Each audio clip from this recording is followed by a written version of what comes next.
Hi hello welcome back to my YouTube channel. അപ്പോൾ എല്ലാവരും സുഖമായിട്ട് സന്തോഷമായിട്ട് അടിപൊളിയായിട്ടിരിക്കുന്നു എന്ന് വിശ്വസിക്കുന്നു. അപ്പോൾ ഞാനിന്ന് വന്നിരിക്കുന്നത് എൻ്റെ ഫസ്റ്റ് പീരീഡിൻ്റെ എക്സ്പീരിയൻസ് നിങ്ങളോട് ഷെയർ ചെയ്യാൻ വേണ്ടിയിട്ടാണ്. ആ ഒരു ടൈമിൽ ഞാൻ എന്തൊക്കെയാണ് എൻ്റെ മനസ്സിൽ വിശ്വസിച്ച് വെച്ചിരുന്നത് എന്ന് വെച്ചാൽ പീരീഡ്സ് എപ്പോഴായിരുന്നു, അത് കഴിഞ്ഞതിന് ശേഷം എങ്ങനെ ഉണ്ടായിരുന്നു, എല്ലാ ഡീറ്റെയിൽസും ഞാൻ പറയും കേട്ടോ. ആ ഒരു നമ്മൾ എന്തായാലും പീരീഡ്സ് ആകുമ്പോൾ ഒരു കുഞ്ഞു പ്രായമാണല്ലോ, ആ ഒരു സമയത്ത് എന്തൊക്കെ മണ്ടത്തരമാണ് ഞാൻ മനസ്സിലാക്കി വെച്ചിരുന്നത് എല്ലാം ഞാൻ നിങ്ങളോട് ഷെയർ ചെയ്യാം. അപ്പോൾ വീഡിയോയിലേക്ക് പോകുന്നതിന് മുന്നേ എൻ്റെ ചാനൽ ഇതുവരെയായിട്ട് സബ്സ്ക്രൈബ് ചെയ്തിട്ടില്ല എന്നുണ്ടെങ്കിൽ എൻ്റെ ചാനൽ ജസ്റ്റ് ഒന്ന് സബ്സ്ക്രൈബ് ചെയ്ത് സപ്പോർട്ട് ചെയ്യാം. അപ്പം നമുക്ക് നേരെ വീഡിയോയിലേക്ക് പോവാം.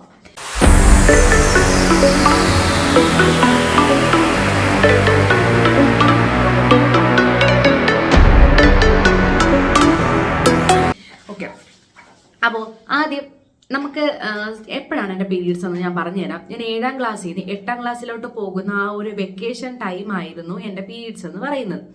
അതിന് മുന്നേ ഞാൻ എന്തൊക്കെയാണ് ബിഫോർ ആൻഡ് ആഫ്റ്റർ പറഞ്ഞുതരാം. അപ്പം ഞാൻ എന്നാണ് ആയതെന്ന് ഞാൻ പറഞ്ഞു തന്നിട്ടുണ്ട്. അതിൻ്റെ മുമ്പ് ഞാൻ എന്ത് മനസ്സിലാക്കി, അതിന് ശേഷം എന്ത് മനസ്സിലാക്കി എന്നാണ് ഞാൻ ഈ പറയാൻ പോകുന്നത്. അപ്പോൾ ഫസ്റ്റ് ഞാൻ ഒരു 6ാം ക്ലാസ് ഒക്കെ ആയപ്പോൾ നമ്മളെ കൂടെ നമ്മളെ സ്കൂളിൽ പഠിച്ചിരുന്ന ഒരു 4ാം ക്ലാസ്സിൽ പഠിക്കുന്ന കുട്ടി ഇതുപോലെ പീരീഡ്സ് ആയി. അപ്പോൾ ഇങ്ങനെയാണ് പറയുന്നത്, പീരീഡ്സ് എന്നോ മെൻസസ് എന്നോ മെൻസ്ട്രേഷൻ എന്നോ അങ്ങനത്തെ ഒരു വാക്കൊന്നും അല്ല യൂസ് ചെയ്യുന്നത്, വലുതായി എന്നാണ് പറഞ്ഞത്. അപ്പോൾ എല്ലാവരും സഹതാപത്തോടെ പറയുന്ന ആ കുട്ടി വലുതായി, പാവമല്ലേ, ഈ ഒരു ചെറിയ പ്രായത്തിൽ അത് വലുതായി, ഇങ്ങനെയൊക്കെയാണ് അത് സംസാരിച്ചിരുന്നത്. അപ്പോൾ ഞാനും അയ്യോ വലുതായി. അപ്പം എൻ്റെ മനസ്സിൽ ഇങ്ങനെയാണ്, ഈ ഒരു ചെറിയ പ്രായത്തിൽ 40-50 വയസ്സുള്ള ഒരാളായല്ലേ എന്നൊക്കെയാണ് എൻ്റെ മനസ്സിൽ. അതിൽ അതെന്താണ് ഏതാണ് എങ്ങനെയാണെന്നൊന്നും എനിക്കറിയാമേ, നാളെ അതെൻ്റെ ലൈഫിൽ സംഭവിക്കുമെന്നോ അങ്ങനെയൊന്നും ആ ഒരു ടൈം ഞാൻ ചിന്തിച്ചിട്ടില്ലായിരുന്നു. അപ്പോൾ എൻ്റെ മനസ്സിൽ ഞാൻ ഇങ്ങനെയാണ് വിചാരിച്ചത്, അയ്യോ വലുതായല്ലേ, 4ാം ക്ലാസ്സിലൊക്കെ പഠിക്കുമ്പോൾ ഇപ്പോഴേ അങ്ങനെ ആയല്ലേ, ഓ പാവമല്ലേ എന്നൊക്കെ പറഞ്ഞു. അത് സ്കൂളിലൊക്കെ വരുന്ന സമയത്ത് അത് അങ്ങോട്ടും ഇങ്ങോട്ടൊക്കെ പോകുമ്പോൾ എൻ്റെ കൂടെ പഠിക്കുന്ന പിള്ളേർ ആ കുട്ടിയാണ് 4ാം ക്ലാസ്സിൽ പഠിക്കുന്ന ആ വലുതായി എന്ന് പറഞ്ഞില്ലേ, ആ കുട്ടിയാണ് എന്നൊക്കെ പറഞ്ഞപ്പോൾ ഞാൻ എല്ലാവരും സഹതാപത്തോടെ നോക്കുമ്പോൾ ഞാനും സഹതാപത്തോടെ നോക്കുമായിരുന്നു. ആ കുട്ടി എന്തിനാണ് എന്ന് എനിക്കറിയില്ല, ഞാനും അങ്ങനെ സഹതാപത്തോടെയൊക്കെ നോക്കുമായിരുന്നു. സെയിം ഇൻസിഡന്റ് ഞാൻ വേറൊരു കുട്ടിയിലും കേട്ടു. 4ാം ക്ലാസ്സിൽ പഠിച്ചപ്പോൾ ഇതായി, അപ്പോഴും പറയും ഇതുപോലെ കുഞ്ഞു പ്രായമല്ലേ എന്നൊക്കെ പറഞ്ഞ് ഇങ്ങനെ പറയുമായിരുന്നു. അപ്പം അന്നേ ഞാൻ അത്യാവശ്യം നല്ല വണ്ണവും കാര്യങ്ങളൊക്കെ ഉണ്ടായിരുന്നു കേട്ടോ. അപ്പം എൻ്റെ കൂടെ പഠിക്കുന്ന കുറേ പിള്ളേർ ഓരോ ദിവസം കഴിയുന്നവരും അവരൊന്നും കാണാനില്ല. ഓരോ ദിവസം കഴിയുന്നവരും അവരാരും കാണില്ല. ഇപ്പം വരുന്നുണ്ടെങ്കിൽ ഒരു ദിവസമോ 2 ദിവസമോ ഒന്നും ആബ്സെൻ്റ് ഇല്ല. അങ്ങനെയാണെങ്കിൽ നമ്മൾ ഒരിക്കലും ശ്രദ്ധിക്കില്ലല്ലോ. വരുന്നില്ലെങ്കിൽ ഒരു 7, 8, 9, 10 ദിവസമൊക്കെ കഴിഞ്ഞിട്ടായിരിക്കും ക്ലാസ്സിലൊക്കെ വരുന്നത്. അപ്പോൾ അങ്ങനെ ഇരുന്നപ്പോൾ നമ്മുടെ ക്ലാസ്സിൽ പഠിക്കുന്ന ഒരു കുട്ടി ടോയ്ലറ്റിൽ പോയിട്ട് തിരിച്ചു വന്നിട്ട് ഭയങ്കര കരച്ചിലെന്ന് വെച്ചാൽ ഭയങ്കരമായിട്ട് കരച്ചില്ല. എന്നിട്ട് ഒരു ഫ്രണ്ടിനോട് പറഞ്ഞു, ആ ഫ്രണ്ട് എന്ന് പറഞ്ഞു കഴിഞ്ഞാൽ ഓവറായിട്ട് ഭയങ്കര കെയറും കാര്യങ്ങളൊക്കെ ചെയ്യുന്നു, ഭയങ്കര കരച്ചില് കാര്യങ്ങൾ. അപ്പോൾ ടീച്ചേഴ്സൊക്കെ വന്ന് പറഞ്ഞു, ഞാനപ്പോൾ എന്താ കാര്യം എന്ന് ചോദിച്ചപ്പോൾ ടീച്ചേഴ്സൊക്കെ വന്ന് പറഞ്ഞു അത് ആ കുട്ടീൻ്റെ കാല് മുറിഞ്ഞു, അതുകൊണ്ടാണ് ആ കുട്ടി ഭയങ്കരമായിട്ട് കരയുന്നതെന്ന് പറഞ്ഞു. ഞാൻ വിചാരിച്ചു കാല് മുറിഞ്ഞാൽ ഇത്രയും കരച്ചിലാണോ, നന്നായിട്ട് മുറിവോ കാര്യങ്ങളോ ഒന്നും പുറത്ത് കാണാനില്ല, പക്ഷെ ഭയങ്കരമായിട്ട് കരയുന്നു. അങ്ങനെ ആ കുട്ടിയുടെ വീട്ടിൽ നിന്ന് ആൾ വന്ന് അതിനെ കൊണ്ടുപോയി. അപ്പോൾ ഇങ്ങനെയൊക്കെ ഓരോ ഇൻസിഡൻറ്റുകളായിട്ട് ഇങ്ങനെ ക്ലാസ്സിൽ നടക്കാനായിട്ട് തുടങ്ങി. അപ്പോൾ ആ ഒരു കുട്ടിയുടെ ആ ഒരു കരച്ചിൽ കണ്ടപ്പോൾ ഞാൻ വിചാരിച്ചു അതെന്തിനാ. കുറച്ച് ദിവസം കഴിഞ്ഞപ്പോൾ ഇതേ സെയിം ഡയലോഗ്, ആ കുട്ടി വലുതായി, അതിന് കുറച്ച് ദിവസം കഴിഞ്ഞിട്ടേ വരുള്ളൂ എന്ന് മനസ്സിലായി. അങ്ങനെ ഇവരൊക്കെ എന്ന് പറഞ്ഞു കഴിഞ്ഞാൽ ക്ലാസ്സിൽ നിന്ന് പോയിട്ടൊക്കെ തിരിച്ച് വരുമ്പോൾ ഇവരെ കാണാനൊക്കെ ഒരു പ്രത്യേക ഭംഗി. പിന്നെ പുതിയ ഗോൾഡ് മാല, കമ്മല്, കുലുസ്, പിന്നെ കുറേ മഞ്ഞൾ. കാര്യം നമുക്ക് വൈറ്റ് ഡ്രസ്സായിരുന്നു. അപ്പോൾ ഇവിടെയൊക്കെ നമുക്കിങ്ങനെ വെള്ളമായിട്ട് കാണാൻ വേണ്ടി, അല്ല മഞ്ഞ കളറായിട്ട് കാണാൻ വേണ്ടി പറ്റും, മഞ്ഞ കളറ്. അങ്ങനെ മൊത്തത്തിൽ വലിയൊരു ചന്ദനം, മിക്കുള്ള കുട്ടികളെ കാണാം കേട്ടോ, ഇങ്ങനെ വലിയൊരു ചന്ദനക്കുറി. എന്നിട്ട് അത്രയും നാൾ ആ സ്കൂളിനെ വിറപ്പിച്ച ആൾക്കാരായിരിക്കും ഒരു സൈഡിൽ വന്ന് മിണ്ടാതെ പമ്മിയിരിക്കുന്നു. അപ്പോഴും ഞാൻ വിചാരിച്ചു ഇത്രയും ദിവസം ഈ ഒരു കാര്യം കഴിഞ്ഞ് കഴിഞ്ഞാൽ നമ്മൾ വലിയ ആളായി പോകും. അത് കഴിഞ്ഞിട്ട് നമുക്ക് ആരെടുത്ത് മിണ്ടാനൊന്നും പറ്റില്ല, അങ്ങനെയൊക്കെ ആയിരിക്കും, മിണ്ടാനൊന്നും പാടില്ല. നമ്മൾ ഇനി അതിന് ശേഷമൊക്കെ നമ്മൾ ഒരു സൈലന്റ് ആയിട്ട് മിണ്ടായിരിക്കും. എന്നിട്ട് ഞാൻ വിചാരിച്ചു നമ്മളിപ്പോൾ വലിയ ചേച്ചിമാരെയൊക്കെ കാണുന്നു, അവരൊക്കെ സംസാരിക്കുകയൊക്കെ ചെയ്യുന്നതോ, ഞാൻ വിചാരിച്ചു നമ്മൾക്കൊക്കെ ഇങ്ങനെ ആയിരിക്കും, ഓരോരുത്തരും ഓരോന്നല്ലേ എന്നൊക്കെ പറഞ്ഞിങ്ങനെ ഇരിക്കുന്നു. അങ്ങനെ ഞാൻ പറഞ്ഞ പോലെ ക്ലാസ്സിൽ നിന്ന് ഓരോ ആൾക്കാരെ കാണാനില്ല എന്നൊക്കെ പറഞ്ഞപ്പോൾ കുറച്ചും കൂടെ ഒരു സന്തോഷമായി. കാര്യം ഇവരെയൊക്കെ കാണാനൊക്കെ നല്ലൊരു ഭംഗി, ഇവർ പുതിയ ഡ്രസ്സൊക്കെ ഇടുന്നു. അപ്പോൾ ക്ലാസ്സിൽ വന്നിട്ട് അത് കിട്ടി ഇത് കിട്ടി എന്ന് പറയുന്നു. ക്ലാസ്സിൽ വെച്ച് ഇത് ചോദിച്ചു കഴിഞ്ഞാൽ ഈ പിള്ളേർ വഴക്ക് പറയും, ആരെങ്കിലും കേൾക്കും, ചോദിക്കാൻ പാടില്ല. അതുപോലെ തന്നെ ഞാൻ ഇന്നതായി എന്ന് പറയൂല്ല നമ്മളോട്. നമ്മൾ എന്താണ് വരാത്തതെന്ന് ചോദിച്ചു കഴിഞ്ഞാൽ പനി എന്ന് പറയാം, അല്ലാതെ നമ്മളോട് പറയാം. അത്രയും രഹസ്യമായിട്ട് അത്രയും സീക്രട്ട് ആയിട്ടാണ് ഈ കാര്യം വെച്ചുകൊണ്ടിരുന്നത് കേട്ടോ. അപ്പം നമുക്കറിയില്ലല്ലോ ഇത്രയും സീക്രട്ടാണ് കാര്യങ്ങൾ, എന്താണ് പീരീഡ്സ് എന്ന് പോലും എനിക്ക് ആ ഒരു ടൈമിൽ അറിയില്ലായിരുന്നു. അപ്പം ഇവരാരും നമ്മളോടൊന്നും ഷെയർ ചെയ്യുകയില്ലായിരുന്നു. ഇത് അറിഞ്ഞു കഴിഞ്ഞാൽ എന്തോ ഒരു നാണക്കേട് പോലെയായിരുന്നു, ആരും ഷെയർ ചെയ്യില്ലായിരുന്നു.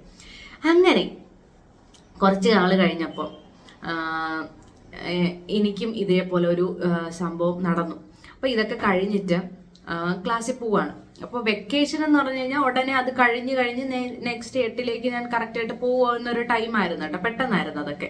അപ്പോൾ പോയി ഞാൻ ഇതുപോലെ ക്ലാസ്സിൽ ഇങ്ങനെ പോയി ചെന്നപ്പോൾ ഞാൻ പഴയ പോലെ ഒന്നും അങ്ങനെ ഞാൻ വണ്ണം വെച്ചു കേട്ടോ. അതിനുശേഷം ഞാൻ നല്ല വണ്ണവും കവളവും ഒക്കെ വെച്ചിട്ടാണ് ക്ലാസ്സിൽ പോയത്. അപ്പോൾ ഈ ഒരു ഇൻസിഡന്റ് ഞാൻ പറഞ്ഞുതരാം. അപ്പൊ വീട്ടിൽ ചെന്നപ്പോൾ ഇതേപോലെ ഇങ്ങനെ അത് ബ്ലീഡിങ് പോലെ വന്നു. വീട്ടിൽ പറഞ്ഞു. അപ്പൊ ഇതാണെന്ന് കൺഫേം ചെയ്തു. എനിക്ക് പെയിനോ കാര്യങ്ങളോ അല്ലെങ്കിൽ എനിക്ക് ബ്ലീഡിങ്ങോ കാര്യങ്ങളോ ഒന്നും ഇല്ലായിരുന്നു. ഇതിൽ അടിച്ചു പൊളിച്ച് ഞാൻ ആ ദിവസങ്ങളെല്ലാം കംപ്ലീറ്റ് ചെയ്ത്, നല്ല ചടങ്ങ്, വീട്ടിനകത്ത് ഇരുന്നാൽ മതി, റൂമിനകത്ത് ഭക്ഷണം, വെള്ളം, നമ്മളെ നോക്കാൻ ആൾക്കാര്, നമുക്ക് എന്താ അത് തരും ഇത് തരും. എനിക്ക് ഒട്ടും ഇഷ്ടമില്ലാത്ത ഒരു കാര്യമായിരുന്നു ഈ മുട്ടയില്ലേ, പച്ച മുട്ടയും പിന്നെ ഈ നല്ലെണ്ണയും കൂടി തരുന്നത്. എനിക്ക് ആ ഒരു സംഭവം എനിക്ക് ഇഷ്ടമേ അല്ലായിരുന്നു. എനിക്ക് തരുന്ന അതേ സ്പീഡ് ഞാൻ തിരിച്ച് ഛർദ്ദിക്കുമായിരുന്നു. അവസാനം ഞാൻ പറഞ്ഞു എന്തിനാണ് തരുന്നത്. അങ്ങനെ അവസാനം അതിനെയൊക്കെ മാറ്റി ബുൾസൈലോട്ട് മാറ്റി. പിന്നെ പച്ചമുട്ടയൊന്നും അങ്ങനെ എന്നെ കൊണ്ട് പറ്റില്ലായിരുന്നു. എനിക്ക് മുട്ട ഒരുപാട് ഇഷ്ടമുള്ള ഒരാളാണെങ്കിൽ പോലും കഴിച്ച് അതേ സ്പീഡിന് തിരിച്ച് നമ്മൾ ഛർദ്ദിക്കുകയാണെങ്കിൽ പിന്നെ അത് കഴിച്ചിട്ട് കാര്യമില്ലല്ലോ. അത് കഴിഞ്ഞിട്ട് പുതിയ ഡ്രസ്സ്, ഗോൾഡ്, ഒരു ഡ്രസ്സൊന്നുമല്ല. ആ സമയത്തൊക്കെ നമ്മൾ എന്തായാലും ഒരു ഡ്രസ്സൊക്കെ അല്ലേ എപ്പോഴും നമ്മൾ എടുക്കുള്ളൂ. ആ ഒരു ടൈമിൽ അങ്ങനെ ഒരുപാട് ഡ്രസ്സ്, ഒരുപാട് ആൾക്കാർ, ഒരുപാട് ഭക്ഷണം, അങ്ങനെ കാര്യം എൻ്റെ ശരീരത്തിൽ വേറെ ഒന്നും സംഭവിക്കുന്നില്ല. കാര്യം ബ്ലീഡിങ്ങോ പെയിനോ ഒന്നുമില്ല. ആ ഒരു ടൈമിൽ ഒരു ചെറിയൊരു സൈൻ കാണും. അപ്പം ഞാൻ അമ്മേനോട് ചോദിച്ചു, അമ്മയെ പോലെ എനിക്കും ഇനി അമ്പലത്തിലൊന്നും വരാൻ പറ്റില്ല അല്ലേ എന്നിങ്ങനെ ചോദിച്ചു. അതൊക്കെ എന്ന് വെച്ചാൽ എനിക്ക് ഭയങ്കര എക്സൈറ്റ്മെന്റ് ആയിരുന്നു. നമ്മൾ പണ്ട് പറയില്ലേ, നമ്മൾ അമ്മയുടെ ഷോൾ എടുത്തിട്ട് സാരി പോലെ ഇടുന്നു, അന്ന് ചുരിദാറാണ് ഇഷ്ടം. ഇതേ സെയിം അവസ്ഥയായിരുന്നു എൻ്റെ. അപ്പൊ മിണ്ടായിരിക്കുമോ കിടന്നുറങ്ങുന്നൊക്കെ പറഞ്ഞിട്ട് അമ്മ വഴക്ക് പറഞ്ഞിട്ട് അപ്പൊ ഞാൻ അങ്ങനെ കിടന്നുറങ്ങിയിട്ടൊക്കെ ഉള്ള കുറച്ച് നല്ല കുറെ മെമ്മറീസ് ഒക്കെ ഉണ്ടായിരുന്നു. അപ്പം അതൊക്കെ കഴിഞ്ഞിട്ട് നമ്മള് സ്കൂളിലേക്ക് പോയപ്പോൾ എനിക്ക് സ്വഭാവത്തിന് മാറ്റമൊന്നും വന്നില്ല. ഞാൻ മുമ്പത്തെ പോലെ തന്നെയാണ് എല്ലാവരുടെ. എനിക്ക് ഏറ്റവും കൂടുതൽ ബോയ്സായിട്ടായിരുന്നു ഏറ്റവും കൂടുതൽ കമ്പനി ഉണ്ടായിരുന്നു കേട്ടോ. എൻ്റെ ഏറ്റവും നല്ല ബെസ്റ്റ് ഫ്രണ്ട്സ് എനിക്ക് ബോയ്സ് ആയിരുന്നു എൻ്റെ ക്ലാസ്സിൽ. ഞാൻ അവരോട് പോയി മിണ്ടാനും ഒക്കെ പോയി. അപ്പോൾ എൻ്റെ അടുത്ത് കൂടുതൽ ഒരു കൊച്ചു എന്നോട് വന്നിട്ട് പറഞ്ഞു, നമ്മൾ മെച്യൂർ ആയിട്ടുള്ള കുട്ടികളാണ്, നമ്മൾ അവരുടെ അടുത്ത് മിണ്ടാനോ ഒന്നും പാടില്ല, നമ്മളൊരു ഡിസ്റ്റൻസ് കീപ്പ് ചെയ്ത് നിൽക്കണം എന്നൊക്കെ പറഞ്ഞു കേട്ടോ. അപ്പം ഞാൻ വിചാരിച്ചു അതെന്തിനു നമ്മൾ അങ്ങനെ ചെയ്യണം, നമ്മൾ അങ്ങനെ ചെയ്യേണ്ട കാര്യമില്ല. എൻ്റെ വീട്ടിൽ നിന്ന് എൻ്റെ അടുത്ത് അങ്ങനെ പറഞ്ഞു തന്നിട്ടില്ല ഒരു ഡിസ്റ്റൻസ് കീപ്പ് ചെയ്ത് എല്ലാവരുടെ അടുത്ത് നിൽക്കണം എന്ന് എനിക്ക് അങ്ങനെ പറഞ്ഞു തന്നിട്ടൊന്നുമില്ലേ. അപ്പം ഞാൻ ഈ പറയുന്ന പോലെ ചന്ദനക്കുറി അങ്ങനെ ഒന്നും ഇട്ടിട്ടില്ല. പിന്നെ പോയ സമയത്ത് കുറച്ച് മഞ്ഞ കാര്യങ്ങളൊക്കെ എൻ്റെ ദേഹത്തുണ്ടായിരുന്നതല്ലാതെ ഞാൻ വേറെ ചന്ദനക്കുറി കാര്യങ്ങളൊന്നും ഞാൻ ഇട്ടില്ല. അപ്പോൾ ആ ഒരു ടൈമിലാണ് എനിക്ക് കുറേ കാര്യങ്ങൾ എനിക്ക് മാറി കിട്ടിയത്. അപ്പോൾ വലുതായത് അങ്ങനെയുള്ള സ്വഭാവമല്ല, പിന്നെ എന്താ നമ്മൾ സൈലന്റ് ആയി അങ്ങനെയുള്ളതല്ല, നമ്മൾ ആരുടെ മിണ്ടാൻ പാടില്ല എന്നുള്ളതല്ല, കാല് മുറിഞ്ഞതല്ല എന്നുള്ളൊരു കാര്യം എൻ്റെ ലൈഫിൽ സംഭവിച്ചപ്പോൾ അതെല്ലാം ഞാൻ തിരുത്തി മാറ്റി. ഓക്കെ, അപ്പോൾ ഫസ്റ്റ് പീരീഡ്സ് അങ്ങനെ കഴിഞ്ഞു. സെക്കൻഡ് ടൈം ആയപ്പോൾ നമുക്ക് വൈറ്റ് യൂണിഫോം ആയിരുന്നു. വെനസ്ഡേ നമുക്ക് എപ്പോഴും വൈറ്റ് യൂണിഫോം ആണ് കേട്ടോ, വൈറ്റ് ആൻഡ് വൈറ്റ് ആണ്. അപ്പോൾ സെക്കൻഡ് ടൈം ഞാൻ പീരീഡ്സ് ഒക്കെ ആയപ്പോൾ ഞാൻ ക്ലാസ്സിൽ പോയി. അപ്പോൾ ഫസ്റ്റ് ടൈം എനിക്കൊന്നും ഇല്ലല്ലോ, അപ്പോൾ അതിൻ്റെ ഒരു ഇതിൽ സെക്കൻഡ് ടൈം ക്ലാസ്സിൽ പോയി. അപ്പോൾ ഞാനിങ്ങനെ ക്ലാസ്സിൽ പോകാൻ വേണ്ടിയിട്ട് നടന്ന് പകുതി ദൂരം എത്തിയപ്പോൾ എന്നെക്കൊണ്ട് പോകാൻ പറ്റുന്നില്ല. അപ്പോൾ നമുക്ക് ആ ഒരു ടൈമാണ് എനിക്ക് ബ്ലീഡിങ് ഉണ്ടായിരുന്നതും എനിക്ക് ആ ഒരു ടൈമാണ് എനിക്ക് ഫീൽ ചെയ്ത് തുടങ്ങിയതും ഇങ്ങനൊരു സാധനം എനിക്ക് നടക്കുന്നുണ്ട് എന്ന് എനിക്ക് ഫീലായി തുടങ്ങിയത് ആ ഒരു ടൈമായിരുന്നു. ഞാൻ പോയ പകുതി തന്നെ ഞാൻ വീട്ടിൽ പോയി. എന്നിട്ട് വീട്ടിൽ തന്നെ റെസ്റ്റ് കാര്യങ്ങളൊക്കെ എടുത്തു. അതിനുശേഷം എനിക്ക് ഒരു 4-5 വർഷം എടുത്തു എനിക്ക് കറക്റ്റ് ബ്ലീഡിങ് പ്രോപ്പറായിട്ട് വരാൻ വേണ്ടിയിട്ട്. ആ ഒരു ടൈം മൊത്തം എനിക്ക് നല്ല ഹെവി ഫ്ലോ ആയിരുന്നു. ഞാൻ സ്കൂളിൽ പോകുന്നുണ്ടെങ്കിൽ എനിക്ക് ഇഷ്ടമേ അല്ലാത്തൊരു ടൈമായിരുന്നു ആ ഒരു ടൈം. എങ്കിലും ഞാൻ സ്കൂളിൽ പോവായിരുന്നു. ഉച്ചയൊക്കെ ആകുമ്പോഴത്തേക്കും ഞാൻ എന്നും എൻ്റെ ഡ്രസ്സിൽ നല്ല രീതിയിൽ എല്ലാം ആക്കി വെച്ചിട്ട് ഞാൻ വീട്ടിൽ വരോളായിരുന്നു. എനിക്കല്ലാതെ എനിക്ക് ഒരു ടൈം എനിക്കില്ലായിരുന്നു. അതുപോലെ തന്നെ എനിക്ക് തോന്നുന്നു ഒരു +1 വരെയെങ്കിലും, മീൻസ് 10ാം ക്ലാസ് വരെയെങ്കിലും ഞാൻ ആ ഒരു രീതിയിലായിരുന്നു എൻ്റെ എല്ലാ പീരീഡ്സും പോയിക്കാണ്. സ്കൂളിൽ പോകുന്നുണ്ടെങ്കിൽ ഉറപ്പായിട്ടും അങ്ങനെ ഒരു സിറ്റുവേഷനിലായിരിക്കും ഉച്ച എന്ന് പറയുന്നത് പോകുന്നത്. എപ്പോഴും കഴുകാനും ക്ലീൻ ചെയ്യാനും മാത്രം. ചെറിയൊരു ഡോട്ടാണെങ്കിൽ പോലും എൻ്റെ അന്ന് സ്കേർട്ടായിരുന്നു, അന്ന് ടോപ്പ് പോലും അല്ലായിരുന്നു. അപ്പോൾ നമുക്ക് അല്ലാന്നുണ്ടെങ്കിൽ ടോപ്പ് ജസ്റ്റ് പൊക്കിയതിന് ശേഷം നമുക്ക് ഇരിക്കാം. ഇത് നമുക്ക് സ്കേർട്ടായിരുന്നു, സ്കേർട്ട് ടോപ്പായിരുന്നു നമ്മുടെ സ്കൂളിലെന്ന് പറഞ്ഞത്. സ്കേർട്ട് ഷർട്ടൊക്കെ ആയിരുന്നു നമ്മുടെ സ്കൂളിൽ. അപ്പം സ്കേർട്ടിൽ എന്നും ആകും. വൈറ്റ് ആൻഡ് വൈറ്റ് യൂണിഫോം ആണെങ്കിൽ പിന്നെ പറയോ വേണ്ട. അങ്ങനെ എപ്പോഴും അങ്ങനെ ഒരു ദുരന്ത അനുഭവങ്ങളായിരുന്നു എൻ്റെ ആ ഒരു പീരീഡ്സ് ടൈം എന്ന് പറഞ്ഞാൽ. എനിക്ക് ഓർക്കാൻ ഇഷ്ടമല്ലാത്ത കുറച്ച് ടൈമായിരുന്നു. സ്കൂളിൽ പോകുന്ന ഒരു ടൈം, വീട്ടിൽ നിൽക്കുകയാണെങ്കിൽ ഓക്കെ എന്ന് വേണമെങ്കിൽ പറയാം. പിന്നെ ഈ പീരീഡിൻ്റെ റാഷസ്, പാഡിൻ്റെ റാഷസ്, കിടന്നുറങ്ങുന്ന പൊസിഷൻ, പിന്നെ കിടന്നുറങ്ങുന്ന കാര്യമാണെങ്കിലും സെയിം സിറ്റുവേഷൻ തന്നെയാണ്. ബെഡ്ഷീറ്റിലൊക്കെ എന്ന് വെച്ചാൽ ഫസ്റ്റ് ടൈം നമുക്ക് ഇതിനെ പറ്റി നമുക്ക് ഇതുമായിട്ട് നമ്മളൊരു പൊരുത്തപ്പെട്ട് വരുന്നതല്ലേ ഉള്ളൂ. ശരിക്കും പറഞ്ഞു കഴിഞ്ഞാൽ നമ്മൾ ആ ഒരു കുഞ്ഞു പ്രായം, ഗേൾസിനെ സംബന്ധിച്ച് ആ ഒരു കുഞ്ഞു പ്രായം എന്ന് പറഞ്ഞു കഴിഞ്ഞാൽ ഒരു 7ാം ക്ലാസ് അല്ലെങ്കിൽ പോട്ടെ, ഇപ്പോഴത്തെ പിള്ളേരെന്ന് പറഞ്ഞു കഴിഞ്ഞാൽ ഒരുപാട് നേരത്തെയാണ് പീരീഡ്സ് ആവുന്നത്. അപ്പൊ ആ ഒരു പ്രായം തൊട്ടേ നമ്മൾ ഏറ്റവും വലിയൊരു ഭാരം നമ്മളിങ്ങനെ ചുമന്നുകൊണ്ടേ ഇങ്ങനെ വരികയാണ്. നമുക്ക് ആ ഒരു ടൈം എന്ന് പറഞ്ഞാൽ നമുക്ക് എന്തറിയാം, നമുക്ക് അങ്ങനെ പ്രത്യേകിച്ചൊന്നും അറിയില്ല. അപ്പോൾ ഈ ഒരു കാര്യം എപ്പോഴും വന്ന് നമ്മുടെ അമ്മയ്ക്ക് ഒന്ന് ചെയ്തു തരാൻ പറ്റുമോ? അങ്ങനെയില്ല. നമ്മൾ തന്നെ പഠിക്കണം, നമ്മൾ സ്വയമായിട്ട് പഠിക്കണം. അതിനെ ഇങ്ങനെ ചെയ്ത് എനിക്കാണെങ്കിൽ രാവിലെ ഇങ്ങനെ പാഡ് വെച്ചിട്ട് പോയി ഉച്ചയ്ക്ക് തൊട്ട് മുന്നേക്ക് ഇങ്ങനെ ഫുൾ നിറഞ്ഞ് ലീക്ക് ആകാൻ വേണ്ടി തുടങ്ങും. അപ്പോൾ നമുക്ക് എന്താ ഇന്റർവെൽ എന്ന് പറഞ്ഞാൽ വളരെ കുറച്ച് സമയം മാത്രമേ കണ്ടുള്ളൂ. ഇത്രയും പിള്ളേർ ബാത്റൂമിൽ പോയി കഴിഞ്ഞിട്ട് നമ്മൾ കയറി ഇതെല്ലാം മാറ്റി കഴിയുമ്പോൾ ഏകദേശം തന്നെ നെക്സ്റ്റ് പീരീഡിന്റെ ബെല്ല് അടിച്ച് കഴിഞ്ഞ് പിന്നെ ഒരു 10 മിനിറ്റ് കഴിഞ്ഞിട്ടായിരിക്കും നമ്മൾ പോകുന്നത്. കാര്യം ഫസ്റ്റ് ടൈം അല്ലേ. അപ്പൊ നമുക്ക് ഈ ഒരു ടൈം, ഈ ഒരു സംഭവത്തിനെ മാറ്റി നമ്മൾ വെക്കാനൊക്കെ നമുക്ക് ഒരുപാട് ടൈം എടുക്കും. നമ്മൾ ഫസ്റ്റ് ടൈം ആയത് നമുക്കിതൊന്നും അറിയില്ലല്ലോ. അപ്പൊ ഇതുമായിട്ട് ഇങ്ങനെ പൊരുത്തപ്പെട്ട് വരാനൊക്കെ ഒരുപാട് ടൈം എനിക്ക് എടുത്തിട്ടുണ്ടായിരുന്നു. അപ്പൊ ഞാൻ തന്നെ വിചാരിച്ചിട്ടുണ്ട് എനിക്ക് ഇതുകൊണ്ട് ഇങ്ങനെ ഹെവി ബ്ലീഡിങ്, എനിക്ക് ഒരിക്കലും ഇത് മാറില്ലേ എന്നൊക്കെ വിചാരിച്ച് പോയി ഏകദേശം കുറച്ച് നാളൊക്കെ കഴിഞ്ഞപ്പോൾ ഞാൻ അതുമായിട്ട് ഏകദേശം സിങ്കായി. എന്നിട്ട് എൻ്റെ ബ്ലീഡിങ് ഒക്കെ നോർമൽ ഒരു സ്റ്റേജിലേക്ക് പോയി. എനിക്ക് അപ്പോഴും ഞാൻ പറയട്ടെ, എനിക്ക് ഈ ക്ഷീണം നന്നായിട്ടുണ്ട്. ചില സമയത്ത് എനിക്ക് നല്ല വയറുവേദന, ക്ഷീണം എന്ന് പറയുന്ന ഒരു കാര്യമാണ് എനിക്ക് ഏറ്റവും കൂടുതൽ ആ ഒരു ടൈം ഫീൽ ചെയ്തിട്ടുള്ളത്. അല്ലാതെ എനിക്ക് വേറെ പ്രശ്നങ്ങളോ കാര്യങ്ങളോ ഒന്നുമില്ല. ബട്ട് നൗ ഞാൻ ഇത്രയും നാൾ ഫീൽ ചെയ്യാത്ത ഒരൊറ്റ ഒരു കാര്യമാണ് മൂഡ് സ്വിങ്സ് എന്ന് പറയുന്നത്. എനിക്ക് നല്ല രീതിക്ക് എനിക്ക് മൂഡ് സ്വിങ്സ് വരുന്ന ഒരു കുറച്ച് നാളുകളായിട്ട് എനിക്ക് ആ ഒരു സംഭവമുണ്ട്. മൂഡ് സ്വിങ്സ് എന്ന് പറഞ്ഞാൽ എനിക്ക് ഓവർ മൂഡ് സ്വിങ്സ്. നമ്മൾ പറയില്ലേ, വെറുതെ ഇരുന്ന് കരയുന്നു, വെറുതെ ഇരുന്ന് ചിരിക്കുന്നു, ഇനി ചുമ്മാ ഇരിക്കുമ്പോൾ ഇങ്ങനെ ഭാവിനെ ആലോചിക്കുക. എന്തിനാണെന്ന് ചോദിച്ചാൽ എനിക്കറിയില്ല. വെറുതെ ഇരിക്കുമ്പോൾ ഇങ്ങനെ ഭാവിനെ ആലോചിച്ച് ഇങ്ങനെ വിഷമിക്കുന്നു, അങ്ങനെ എന്തൊക്കെയോ അനാവശ്യമായിട്ടുള്ള കുറെ കാര്യങ്ങൾക്ക് വേണ്ടിയിട്ട് ഇങ്ങനെ കരയുന്നു. ഞാൻ കല്യാണം കഴിഞ്ഞതിന് ശേഷം ഫസ്റ്റ് ടൈമൊക്കെ ഞാൻ മാസത്തിൽ ഒരു തവണ എന്തായാലും ഹസ്ബൻഡുമായിട്ട് അടിയുണ്ടാവും. അപ്പോൾ ആദ്യമൊന്നും ആൾക്ക് അറിയില്ലായിരുന്നു. പിന്നെ ആൾക്ക് മനസ്സിലായി ഇതിന്റെ തൊട്ട് മുന്നേ ഉള്ളൊരു സ്റ്റേജാണ് ഈ ഒരു ബഹളം. അതുകൊണ്ട് ഞാൻ ജസ്റ്റ് ഒന്ന് ഒതുങ്ങി നിൽക്കാന്ന് പറഞ്ഞിട്ട് എൻ്റെ ഹസ്ബൻഡ് ഇപ്പം നന്നായിട്ട് ഒതുങ്ങി നിൽക്കുന്നുണ്ട്. കാര്യം ആൾക്ക് മനസ്സിലായി. ആദ്യമൊന്നും എനിക്ക് മനസ്സിലായില്ലായിരുന്നു കേട്ടോ. കാര്യം നമ്മൾ പെട്ടെന്നായിരുന്നു സഡൻ ഒരു ചേഞ്ച് ഉണ്ടായി. കാര്യം ഇത്രയും നാളില്ലാത്തൊരു മൂഡ് സ്വിങ്സ് എനിക്ക് പെട്ടെന്ന് വന്നപ്പോൾ അത് ഏതാണെന്നൊന്നും എനിക്ക് മനസ്സിലാക്കാൻ വേണ്ടി പറ്റില്ല. കാര്യം ഇത്രയും വർഷം എനിക്കില്ലാത്തൊരു കാര്യമാണ്. അപ്പോൾ പിന്നെ എന്താ പെട്ടെന്ന് ഒരു ചെറിയൊരു കാര്യം വന്നപ്പോൾ പെട്ടെന്ന് ദേഷ്യപ്പെടുക, പെട്ടെന്ന് റിയാക്ട് ചെയ്യുക, പെട്ടെന്ന് കരയുക, അങ്ങനെയുള്ള ഓരോരോ. അപ്പം നമുക്ക് എന്തായാലും നമ്മളെ കൂടെ ക്ലോസ് ആയിട്ടുള്ള ആരാണ് അവരുമായിട്ടല്ലേ നമ്മൾ അതൊരു റിയാക്ഷൻ ആയിട്ട് കാണിക്കുള്ളൂ. അപ്പോൾ അങ്ങനെയായെന്ന് വെച്ച് കഴിഞ്ഞാൽ 1 വീക്ക് മുന്നേ എനിക്ക് ഒരു സംഭവം വരാൻ വേണ്ടിയിട്ട് തുടങ്ങി. അങ്ങനെ എനിക്ക് മൂഡ് സ്വിങ്സ് എന്ന് പറയുന്ന ഒരു കാര്യം എൻ്റെ ലൈഫിലേക്ക് പുതുതായിട്ട് ഞാൻ ഇൻട്രൊഡ്യൂസ് ചെയ്തിട്ടുണ്ട്. അപ്പോൾ എങ്ങനെയാണ് ഏതാണ് എന്നൊന്നും എനിക്കറിയാൻ വയ്യ. ഇനി പോകെ എങ്ങനെയാണ് വരുന്നതെന്ന് എനിക്കറിയാൻ വയ്യ. എങ്കിലും ഓക്കെയാണ്. പിന്നെ നെക്സ്റ്റ് പറയുകയാണെങ്കിൽ നമ്മൾ ഈ വിന്റർ സീസൺ ആണ് എനിക്ക് ഏറ്റവും കൂടുതൽ ഇഷ്ടമല്ലത്. ഞാൻ ഇവിടെ വന്നതിന് ശേഷം ഞാൻ ഏറ്റവും കൂടുതൽ വെറുത്തിട്ടുള്ളത് ഈ ഒരു പീരീഡ്സ് ടൈമിൽ തണുപ്പ് സമയം. ഓൾറെഡി തണുപ്പാണ്. ആ ഒരു തണുപ്പിന്റെ കൂടെ നമ്മൾ ഇത് ചേഞ്ച് ചെയ്യണ കാര്യം കൂടി ആലോചിക്കുമ്പോൾ എനിക്ക് ഒട്ടും സഹിക്കാൻ പറ്റാത്ത ഒരു സിറ്റുവേഷൻ ആണ് ഈ ഒരു തണുപ്പ് സമയം എന്ന് പറയുന്നത്. എന്നാലും നമുക്ക് ചെയ്തല്ലേ പറ്റുള്ളൂ. ആ ഒരു തണുപ്പ് സമയം ഞാനിങ്ങനെ അതിജീവിച്ചു പോകുന്നു. ഞാൻ ശരിക്കും വിചാരിക്കുകയാണെങ്കിൽ ഒരു ഗേൾ എന്ന് പറയുമ്പോൾ എന്തൊക്കെ ഫേസിലൂടെയാണ് ഇങ്ങനെ കടന്നു പോകുന്നത് എന്നാണ് ഞാൻ വിചാരിക്കുന്നത്. ഈ പറയുന്ന മൂഡ് സ്വിങ്സ്, പെയിന്, എല്ലാ കാര്യങ്ങളും എല്ലാവർക്കും ഒരുപോലെയല്ല. ഓരോരുത്തർക്കും ഓരോ രീതിയിലാണ് കേട്ടോ ഈ പെയിനും കാര്യങ്ങളും ഒക്കെ വരുന്നത്. ഇപ്പൊ എൻ്റെ പെയിനും എൻ്റെ ക്ഷീണവും എൻ്റെ മൂഡ് സ്വിങ്സും എൻ്റെ മൈൻഡ് സെറ്റ് മാത്രമല്ല ഈ ബാക്കിയുള്ളവർക്കെന്ന് പറഞ്ഞു കഴിഞ്ഞാൽ ഈ ഒരു പീരീഡ്സ് കഴിഞ്ഞു കഴിഞ്ഞാൽ എല്ലാം കഴിഞ്ഞു എന്നല്ല. പീരീഡ്സ് കഴിഞ്ഞ് അത് കഴിഞ്ഞിട്ട് നമുക്കൊരു ഓവുലേഷൻ പീരീഡ് ഉണ്ട്. ഓവുലേഷൻ പീരീഡ് എല്ലാം ഏകദേശം ഒന്ന് എൻഡ് ചെയ്യുമ്പോൾ നെക്സ്റ്റ് പീരീഡ്സിന് വേണ്ടിയിട്ട് നമ്മുടെ ബോഡി പ്രിപ്പയർ ആവുന്ന ഒരു ടൈമുണ്ട്. ഇങ്ങനെ ഓരോ സൈക്കിളാണ്.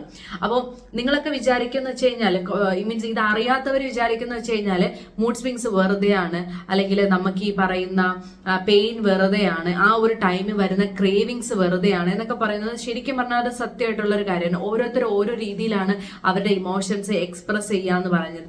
ആ ഒരു ടൈമിൽ അത് ചെയ്യരുത്, ഇത് ചെയ്യരുത്, ഇങ്ങനെ ചെയ്യരുത്, ഇവിടെ ഇരിക്കരുത്, അവിടെ ഇരിക്കരുത്, അവിടെ പോരുത്, ഇവിടെ പോരുത്, ഇങ്ങനെ പറയുന്നത് നമ്മൾ ഒരുപാട് കാര്യങ്ങൾ നമ്മൾ കേൾക്കും.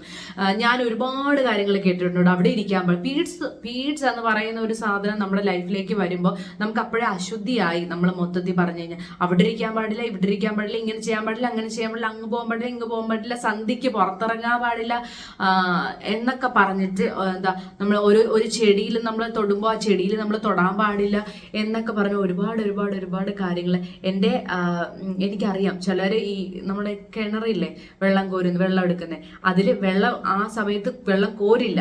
റീസൺ എന്ന് വെച്ച് കഴിഞ്ഞാൽ പീരീഡ്സ് ആയി, അശുദ്ധിയാവും വെള്ളം എന്നൊക്കെ പറഞ്ഞിട്ട് കുറേ കാര്യങ്ങളുണ്ട്. അപ്പൊ ഇത് ചിലർക്ക് ഇത് ഓക്കെയാണ്, വളർന്നു വന്ന സാഹചര്യം വെച്ച് ഓക്കെയാണ്. എന്നെ സംബന്ധിച്ച് എനിക്ക് ഒട്ടും ഒരു ഓക്കെ ആയിട്ടുള്ള ഒരു കാര്യമില്ല. കാര്യം എന്ന് വെച്ച് കഴിഞ്ഞാൽ ഇതൊരു നോർമൽ ഒരു തിങ് ആണ്. നമ്മൾ എപ്പോഴും നമ്മൾ ക്ലീൻ ആയിട്ടിരിക്കുക എന്നുള്ളൊരു കാര്യമാണ്. പിന്നെ ഞാൻ പണ്ടൊട്ടെ ഫോളോ ചെയ്ത് വരുന്ന ഒരു കാര്യങ്ങളുണ്ട്. കുറച്ച് ഡെയിലി രാവിലെ എഴുന്നേൽക്കുക, കുളിക്കുക എന്നുള്ളൊരു കാര്യം. കുളിച്ചതിന് ശേഷം മാത്രമേ വേറെ എന്ത് കാര്യങ്ങളും ഞാൻ ചെയ്യുള്ളൂ. അതൊക്കെ ഞാൻ പണ്ട് തൊട്ടേ ശീലിച്ച് വന്നിട്ടുള്ള ഒരു കാര്യമാണ്. അത് പിന്നെ ആയപ്പോഴാണ് ഹൈജീൻ്റെ പാർട്ടാണെന്ന് എനിക്ക് മനസ്സിലായി തുടങ്ങിയത്. അപ്പൊ രാവിലെ എഴുന്നേറ്റ് നന്നായിട്ട് കുളിച്ച് ഡ്രസ്സെല്ലാം മാറ്റി ആ ഡ്രസ്സെല്ലാം വാഷ് ചെയ്ത് നന്നായിട്ട് ഉണക്കിയെടുക്കുക. പിന്നെ ഈ ഒരു പീരീഡ്സ് എല്ലാം കഴിഞ്ഞതിന് ശേഷം ഞാൻ കിടന്നുറങ്ങിയ ബെഡ്ഷീറ്റ് കാര്യങ്ങളെല്ലാം നന്നായിട്ട് കഴുകി ഉണക്കി പുതിയ ബെഡ്ഷീറ്റൊക്കെ വിരിച്ച് കിടന്നുറങ്ങുക എന്നുള്ളത്. പിന്നെ ഞാൻ അമ്പലത്തിൽ പോകാറില്ല, ഞാൻ അങ്ങനെ വിളക്ക് കത്തിക്കാറില്ല, ആ ഒരു പരിസരത്തോട്ട് ഇതൊക്കെ ശരിക്കും പറയാൻ ഒരു വിശ്വാസത്തിന്റെ ഭാഗമാണെന്ന് ചോദിച്ചാൽ വിശ്വാസത്തിന്റെ ഭാഗമാണ്. പക്ഷെ ഇതൊക്കെ എനിക്ക് ഇഷ്ടമാണ്. പക്ഷെ ഓവറായിട്ട് അത് ചെയ്യാൻ പാടില്ല, അവിടെ ഇരിക്കാൻ പാടില്ല, ഇവിടെ ഇരിക്കാൻ പാടില്ല എന്ന് പറയുന്നതിനോട് ഞാൻ ഒട്ടും എഗ്രി ചെയ്യുന്ന ഒരാളല്ല. എന്ന് വെച്ച് കഴിഞ്ഞാൽ ഇതൊക്കെ കോമൺ ആയിട്ട് എല്ലാ ഗേൾസിന്റെ ലൈഫിൽ സംഭവിക്കുന്നതാണ് അല്ലേ. ഇതൊരു അശുദ്ധി എന്നാണെങ്കിൽ ഒരിക്കലും ഈ ഒരു സംഭവം നമ്മുടെ ശരീരത്തിൽ ഈ ഒരു പ്രോസസ്സ് വരാൻ വേണ്ടിയിട്ട് പാടില്ല, അശുദ്ധിയാണ് എന്നുണ്ടെങ്കിൽ. അപ്പോൾ അങ്ങനെയൊക്കെ ചിന്തിക്കുന്നവർക്കൂടെ എനിക്ക് പ്രത്യേകിച്ചൊന്നും പറയാൻ. ഇനിയുള്ള ജനറേഷൻ എങ്കിലും അതൊക്കെ ഒന്ന് ചിന്തിച്ച് ആലോചിച്ചിട്ട് വേണം ബാക്കിയുള്ളവരെ അടിച്ചേൽപ്പിക്കാൻ വേണ്ടിയിട്ട്. കാര്യം ഏറ്റവും കൂടുതൽ പെയിൻഫുൾ ആയിട്ടുള്ള ഒരു സിറ്റുവേഷനിൽ കൂടെയാണ് നമ്മൾ കടന്നു പോകുന്നത്. കാര്യം ആ ഒരു പീരീഡ്സ് ടൈം എന്ന് പറയുമ്പോൾ ഭയങ്കര പെയിൻഫുൾ ആണ്. ആ ഒരു ടൈമിൽ നമുക്ക് ഏറ്റവും കൂടുതൽ വേണ്ടത് മെന്റൽ സപ്പോർട്ടാണ്, നല്ല ഭക്ഷണങ്ങളാണ്, നല്ല റെസ്റ്റ് കിട്ടുന്ന ഒരു ടൈമാണ്, നമ്മുടെ പേഴ്സണൽ സ്പേസ്, അങ്ങനത്തെ കുറച്ച് കാര്യങ്ങളാണ് നമുക്ക് വേണ്ടത്. അപ്പൊ അങ്ങനെയുള്ള കാര്യങ്ങളൊന്നും ഇനിയുള്ള ജനറേഷനിലെങ്കിലും ചെയ്യാതിരിക്കുക. അവരെയും കൂടി നമ്മളൊന്ന് കൺസിഡർ ചെയ്യുക. ഈ പഴഞ്ചൻ ചിന്താഗതി, പഴഞ്ചൻ വിശ്വാസങ്ങളൊക്കെ ഒന്ന് മാറ്റി വെച്ചതിന് ശേഷം നോർമലൈസ് ആക്കുക. അത് മാത്രമാണ് ചെയ്യേണ്ടത്. ഇപ്പൊ അവർക്ക് തോന്നുന്നുണ്ടെങ്കിൽ അവരത് ചെയ്യും. നമ്മൾ എപ്പോഴും ഒരാളെ ഫോഴ്സ്ഫുള്ളി ഒരു കാര്യം ചെയ്യിപ്പിക്കുന്നതിനെക്കാട്ടിലും പറഞ്ഞ് മനസ്സിലാക്കി കഴിഞ്ഞാൽ കുറെയൊക്കെ മനസ്സിലാവും.